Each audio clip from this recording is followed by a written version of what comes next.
অ্যাক্টিভিটির মাধ্যমে আমরা ক্লাস 9 এর ইংরেজি চ্যাপ্টার 8 এর 8.3.2 যে অ্যাক্টিভিটিস আছে এমিলি ডিকিনসনের যে কবিতাটা বা তার বায়োগ্রাফিটা আমরা জানার চেষ্টা করব। চলুন শুরু করা যাক। এমিলি ডিকিনসন 1830-তে তার জন্ম, 1886-এ মৃত্যুবরণ করেছেন।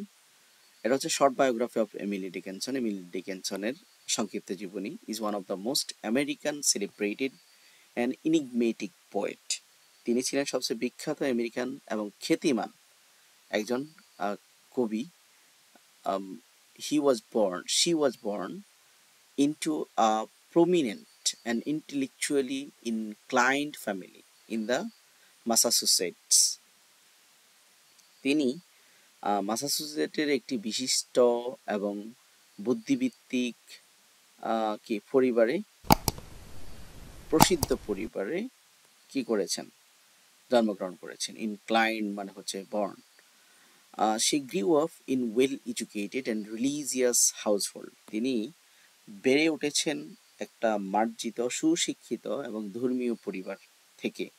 And with her father, তার বাবা Edward Dickinson, and serving as a lawyer, যিনি আইনজীবী ছিলেন, and treasurer of Amherst College, এবং তিনি অ্যামহার্স্ট কলেজের অধ্যক্ষ হিসেবে দায়িত্ব পালন করেন। Despite receiving a good education, তিনি ভালো শিক্ষা গ্রহণ করে, she was a reclusive and introverted individuals. তিনি একজন নিঃসঙ্গ এবং অন্তর্মুখী ব্যক্তি ছিলেন, আত্মকেন্দ্রিক ব্যক্তি ছিলেন, and preparing the solitude of her family homes, and তার পারিবারিক বাড়িতে একাকিত্বের সাথে তিনি কি করতেন, সলিটিউড বলতে একা, প্রেপারিং তিনি প্রেপার করতেন, একা থাকতে পছন্দ করতেন। দ্য ডিকিনসন হোমস্টেড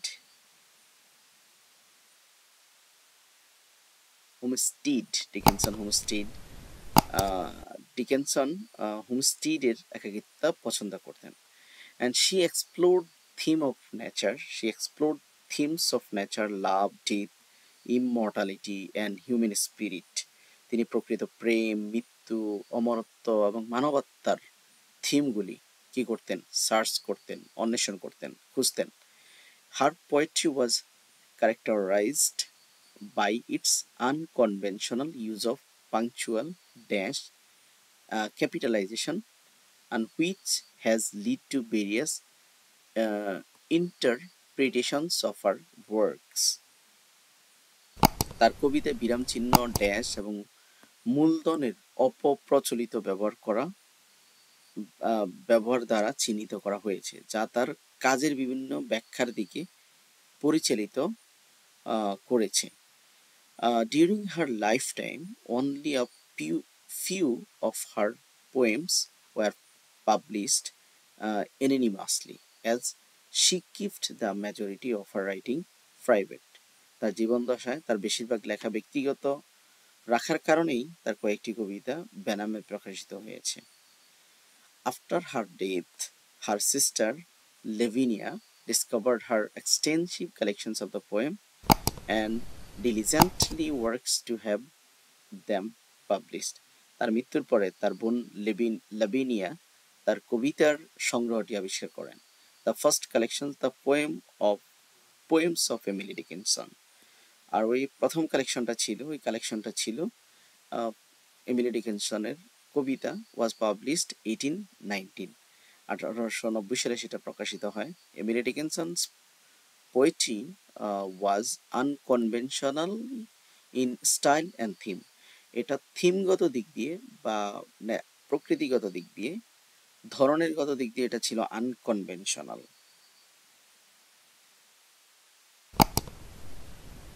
অপ্রচলিত। But her poems continue to captivate readers worldwide for their depth of emotion, keen observation, psychological insight. তিনি আবেগের গভীরতা, তীক্ষ্ণ পর্যবেক্ষণ এবং দার্শনিক অন্তর্দৃষ্টির জন্য পাঠককে মুগ্ধ করেছেন। and her poetry continues to inspire countless readers, solidifying her legacy as a unique and profound voice in the world of poetry. তার কবিতা অগণিত পাঠককে অনুপ্রাণিত করেছে কবিতার জগতে। এটি অনন্য গভীর কণ্ঠস্বর হিসেবে তার উত্তরাধিকারকে